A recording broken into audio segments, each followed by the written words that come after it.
تبارك الذي نزل الفرقان على عبده ليكون للعالمين نذيرا. الحمد لله وكفى وسلام على عباده الذين اصطفى. جیسا کہ سورہ نساء کے شروع میں یہ بات آ چکی تھی کہ جب بچیاں یتیم ہو جاتی، جنگ میں ان کے ماں باپ، ان کے باپ شہید ہو جاتے، تو ان کے چچا زاد بھائی دو طرح کے معاملے کرتے. اگر وہ خوبصورت ہیں اور مال بھی زیادہ ہیں تو ان سے نکاح کرنے کے لیے اس کو اگر خود کی مرضی سے کہیں نکاح کرنے کا ارادہ بھی ہوتا یا کوئی اور رشتہ دار ان سے نکاح کرنے کا ارادہ کرتا تو روک لیتے. مقصد یہ نہیں ہوتا تھا کہ صرف ان سے نکاح کرنے، مقصد یہ ہوتا تھا کہ ان کا جو مال ہے جو ان کے چچا نے چھوڑا ہے اس سے ہڑپ کر جائیں. اور چچا زاد بہن ہونے کے ناطے سے ان پر ظلم و زیادتی بھی کرتے تھے. نمبر 2، یہ چاہتے تھے کہ خوبصورت نہیں ہے پھر بھی ہمیں نکاح میں تو رکھنا ہی ہے. کیوں رکھنا ہے؟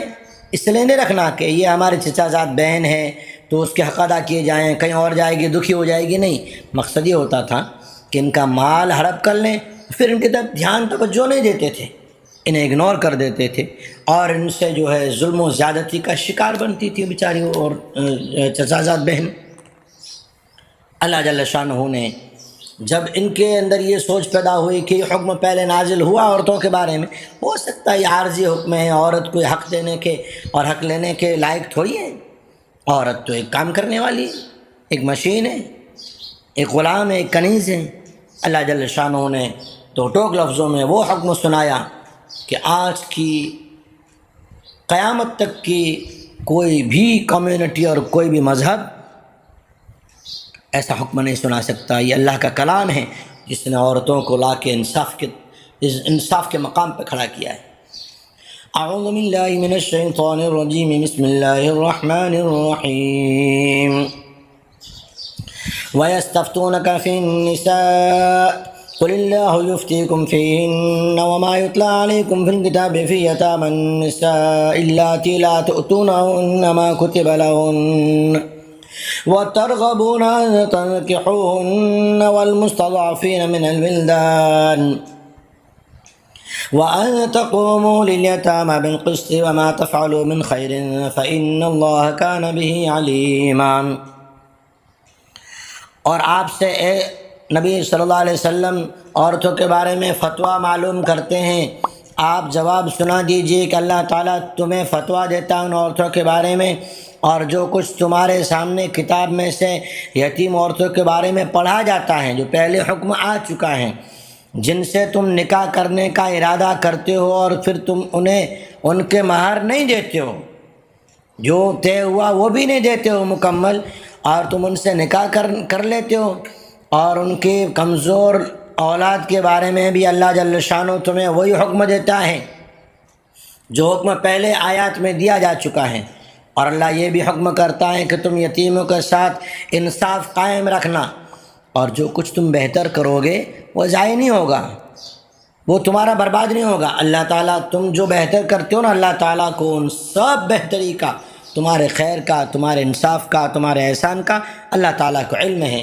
اللہ جل شانہ نے یتیم بچوں کو بھی جب حق دلایا تو آزاد بچوں کے بارے میں قرآن کا کیا حق ہوگا، یعنی قرآن مجید کا کیا حکم ہوگا. اس لیے عورتوں کو جو عزت اور شان قرآن نے دی ہے، اللہ نے دی ہے، رسول اللہ صلی اللہ علیہ وسلم کے آنے کے بعد شریعت محمد مصطفیٰ صلی اللہ علیہ وسلم نے دی ہے، آج تک کسی نے نہیں دی. میں ان کی بات نہیں کرتا جو اسلام نہیں لائے، وہ لوگ بھی جو اسلام لا چکے ہیں، کلمہ پڑھ چکے ہیں، جو قرآن نے حق دیا ہے ان کی عزت کا، ان کے احترام کا، انہیں پردے میں رکھنے کا، انہیں عزت اور سونے سے بھی زیادہ، ہیروں سے بھی زیادہ قیمتی بنا کے رکھنے کا. آج امت مسلمہ نے بھی یہودیت اور شیطان کے مقصد کو کامیاب کرنے کے لیے اپنے نوجوان بچوں کو، اپنی عورتوں کو سڑکوں پہ لا کے ہر پروگرام میں، کوئی بھی جلسہ ہو، جلوس ہو، کوئی بھی تہوار ہو، کوئی بھی جو ہے عید کا، خوشی کا، کسی کا بھی موقع ہو، شادی بیاہ کا، منگنی کا، عورتوں کو لا کے باہر کھڑا کر دیا.